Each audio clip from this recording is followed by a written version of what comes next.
Hello friends, welcome to एवरीजाम tech. दोस्तों, जैसा कि आप लोग जानते हैं कि एनबीई एग्ज़ाम 31 अगस्त को होने वाला है और इससे रिलेटेड मैंने एक वीडियो भी बनाया था जो कि था कि 31 अगस्त को एग्ज़ाम क्यों होगा एनबीई का। तो उसको कई लोगों ने, लगभग 1000 से अधिक लोगों ने देख चुका है, 1200 से अधिक लोगों ने।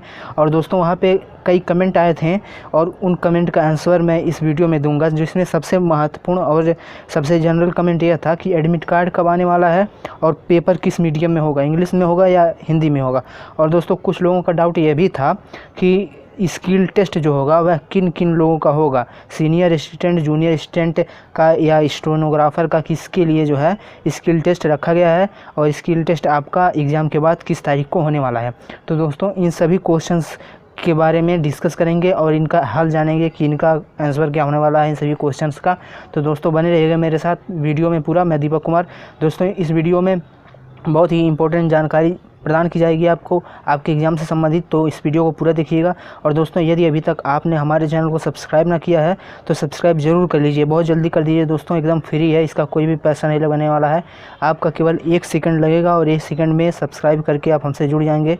उसके बाद कोई भी वीडियो का नोटिफिकेशन आता है तो उसका मैं यदि वीडियो बनाता हूं तो आपके पास सबसे पहले वह वीडियो पहुंच जाएगा दोस्तों, और जानकारी आपके पास पहुंच जाएगी। इसमें आप ही का फ़ायदा है दोस्तों, आपका नॉलेज ही बढ़ेगा, कुछ घाटा आपका नहीं होने वाला है। तो दोस्तों, सब्सक्राइब जरूर कर लीजिए। चलिए दोस्तों, आगे बढ़ते हैं। सबसे पहले दोस्तों, बहुत लोगों के यही डाउट है कि 31 अगस्त को एग्ज़ाम होगा ही नहीं। कुछ लड़के इसमें कमेंट भी किए थे कि चूँकि हम लोगों का कंप्यूटर बेस्ड एग्ज़ाम है इसलिए 31 अगस्त को न होकर आगे पोस्टपोन्ड हो सकता है, क्योंकि दोस्तों आप जानते हैं कि यूपी बीएड और बीईओ का जो एग्ज़ाम हुआ है वह कंप्यूटर बेस्ड एग्ज़ाम नहीं था, वह पेपर बेस्ड एग्ज़ाम था। तो दोस्तों, कुछ लोगों के ये डाउट आ रहे हैं कि कंप्यूटर बेस्ड एग्ज़ाम न कराया जाए। तो दोस्तों, आप कुछ कह नहीं सकते हैं। यदि करा लेगा एग्ज़ाम तब क्या होगा, आप ही का घाटा होगा, क्योंकि दोस्तों टीसीएस कंपनी को यह पूरा दारोमदार दे दिया गया है एनबीई की तरफ से।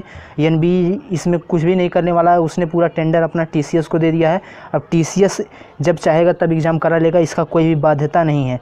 तो दोस्तों, इस फेर में मत रहिए, चूँकि आप जानते हैं दोस्तों कि जॉइंट एंट्रेंस एग्ज़ाम जो आईआईटी के छात्रों के लिए होता है उसका एग्ज़ाम भी होने वाला है, सितंबर में है। और नीट का एग्ज़ाम भी सुप्रीम कोर्ट ने हरी झंडी दे दी है कि आप छात्रों के भविष्य के साथ खिलवाड़ नहीं कर सकते हैं। तो दोस्तों, आप इतना भ्रम में मत रहिए कि आपका सीबीटी नहीं हो सकता है, कंप्यूटर बेस्ड एग्ज़ाम भी हो सकता है दोस्तों। यदि टीसीएस कंपनी चाहेगी तो ज़रूर करा लेगी एग्ज़ाम। तो आप 31 अगस्त को ही अपना संपूर्ण 100% देकर चलिए दोस्तों। यदि एग्ज़ाम का डेट आगे बढ़ता है तो आपका फ़ायदा होने वाला है, नहीं बढ़ेगा तो आपका घाटा नहीं होगा, आपका तैयारी हो जाएगा। तो दोस्तों, चलिए आगे बढ़ते हैं और क्वेश्चंस के बारे में, जो कि आज के क्वेश्चंस हैं उन पे डाउट क्लियर करते हैं। तो दोस्तों, सबसे पहला क्वेश्चन स्टूडेंट का यह था कि एडमिट कार्ड कब रिलीज़ होगा। तो दोस्तों, चूँकि आप जान रहे हैं कि इस एग्ज़ाम को कंडक्ट टीसीएस करा रहा है, टाटा कंपनी है, तो यह करा रहा है इस एग्ज़ाम को कंप्लीट। तो दोस्तों, आप जानते हैं पिछले कई एग्ज़ाम टीसीएस ने कराया हुआ है, जैसे कि आरआरबी ग्रुप डी का एग्ज़ाम टीसीएस ने कराया है, एएलपी का एग्ज़ाम टीसीएस ने कराया है पिछले दिनों में 2018-19 में। तो दोस्तों, उसमें ये था कि जब आपका एग्ज़ाम होने वाला था उससे 1 हफ़्ता पहले, लगभग 4-5 दिन या 1 हफ़्ता पहले आपका एडमिट कार्ड के बारे में नोटिस आ जाता था कि आपका सेंटर कहाँ रहने वाला है और आपका किस पाली में एग्ज़ाम था।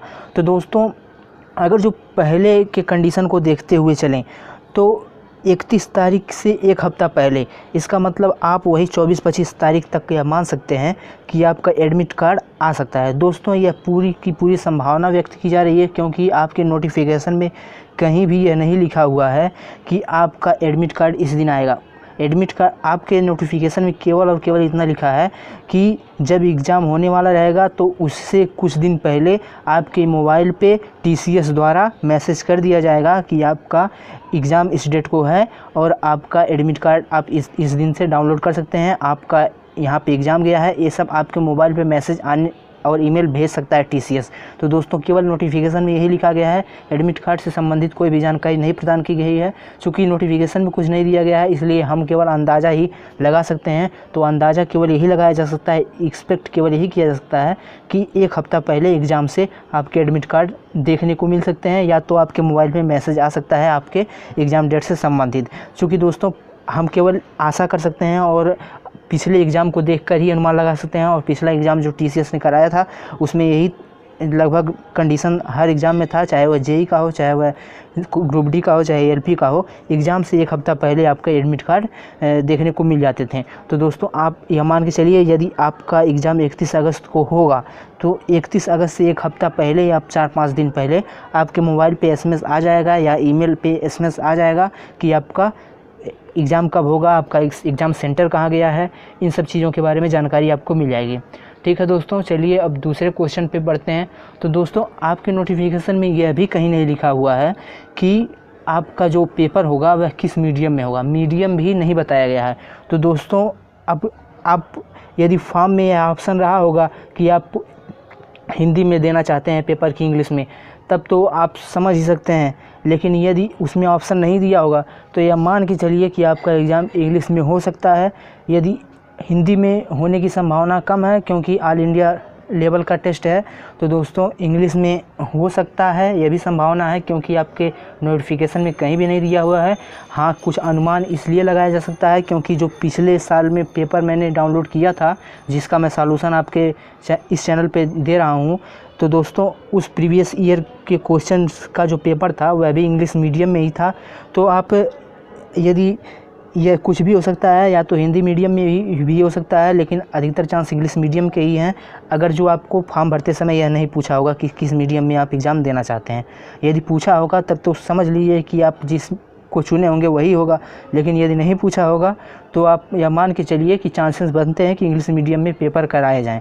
लेकिन यह भी कन्फर्म नहीं है कि इंग्लिश मीडियम में पेपर करा ही लिया जाएगा, क्योंकि इसके बारे में नोटिफिकेशन में कुछ भी नहीं बताया गया है। तो आप हर मोर्चे के लिए तैयार रहिए यदि आप एग्ज़ाम की तैयारी कर रहे हैं। चूँकि दोस्तों आपने इस पे 1500 रुपया खर्च किया हुआ है, 700 रुपया खर्च किया हुआ है। तो दोस्तों आप दोनों मोर्चे के लिए तैयार रहिए, चाहे जिसमें एग्ज़ाम हो, आप पूरी तरीके से डटे रहिए। ठीक है दोस्तों, चलिए और अगले क्वेश्चन की ओर बढ़ते हैं, जो अगला स्टूडेंट्स का क्वेश्चन था। तो दोस्तों अगला क्वेश्चन ये था स्टूडेंट का कि स्किल टेस्ट जो होगा वह किन किन स्टूडेंट का होगा। तो दोस्तों चूँकि आप जानते हैं कि आपका टोटल 90 पोस्ट है, और 90 पोस्ट में कुछ स्टेनोग्राफर का पोस्ट है, कुछ जूनियर असिस्टेंट का पोस्ट है, कुछ सीनियर असिस्टेंट का पोस्ट है। तो दोस्तों यदि आप जाएंगे नोटिफिकेशन में, तो नोटिफिकेशन के जो कॉलम बना हुआ है शैक्षिक योग्यता से संबंधित, तो उस कॉलम में दोस्तों जो स्टेनोग्राफर का है, स्टेनोग्राफर वाले कॉलम में यह साफ साफ लिखा हुआ है कि जो स्किल टेस्ट होगा वह 30 वर्ड पर मिनट रहना चाहिए। तो दोस्तों उसके लिए तो कंपलसरी बता दिया गया है। तो आप यह मान के चलिए कि स्टेनोग्राफर का स्किल टेस्ट होना ही है होगा। तो दोस्तों स्टेनोग्राफर का स्किल टेस्ट होगा। और दोस्तों जूनियर असिस्टेंट के कॉलम में यह भी बताया गया है कि कुछ कंप्यूटर से संबंधित नॉलेज आपको रहना चाहिए। तो आप समझ लीजिए जैसे कि विंडोज़ हो गया, या फिर यही जो भी कंप्यूटर की बेसिक चीज़ें होती हैं वह आपको जानकारी होनी चाहिए। तो हो सकता है वहाँ से रिलेटेड क्वेश्चन पूछ ले, क्योंकि दोस्तों कुछ भी कन्फर्म आपके नोटिफिकेशन में नहीं कहा गया है। जो भी हम कह सकते हैं वह आशा लगा सकते हैं, केवल आशा कर सकते हैं कि ये चीज़ हो सकता है। तो दोस्तों आगे का प्रोसेस देखिए कैसा रहता है। केवल आप नोटिफिकेशन से एक एक्सपेक्ट ही कर सकते हैं कि ऐसा चीज़ हो सकता है। तो दोस्तों आप ये मान के चलिए, ये तो कन्फर्म है कि स्टेनोग्राफर का स्किल टेस्ट होगा ही होगा। और उसके बाद स्किल टेस्ट में 30 वर्ड प्रति मिनट आपको टाइपिंग करना रहेगा। और दोस्तों जो जूनियर असिस्टेंट का होगा, जूनियर असिस्टेंट में कंप्यूटर से संबंधित कुछ नॉलेज पूछा जाएगा, ये तो कन्फर्म है। तो दोस्तों ये जो आपका होने वाला है, तो नोटिफिकेशन में साफ साफ लिखा गया है कि 20 सितंबर को आपका एग्ज़ाम जो है जो सेकंड वाला है स्किल टेस्ट वाला, उसको करा लिया जाएगा। तो दोस्तों ये अभी आपका डाउट क्लियर हो गया होगा कि आपका जो स्किल टेस्ट होगा वह 20 सितंबर को होगा और 31 अगस्त को आपका पेपर कराया जाएगा। तो दोस्तों आप इन्हीं 2 डेट को एकदम कन्फर्म मान के चलिए और मेरे साथ जुड़े रहिए दोस्तों, क्योंकि मैं इस चैनल पे आपके प्रीवियस ईयर के सभी क्वेश्चंस को करा रहा हूँ। प्लेलिस्ट में जाइए, वहाँ पे सारी वीडियोज़ पड़ी हुई हैं, आप देख सकते हैं। और मैं 31 अगस्त तक संपूर्ण प्रीवियस ईयर के क्वेश्चंस को पढ़ा दूंगा आपको। दोस्तों ये मुझ पर विश्वास रखिए, अभी केवल 2 ही वीडियो अपलोड हो सके हैं मैथ और रीजनिंग के, और आगे वीडियोज़ आएंगे ही आएंगे। तो बने रहिएगा मेरे साथ, चैनल को सब्सक्राइब कर लीजिए। और दोस्तों लोगों का यह भी डाउट है कि लगभग कितना फॉर्म भरा गया है, क्योंकि दोस्तों 90 पोस्ट केवल है।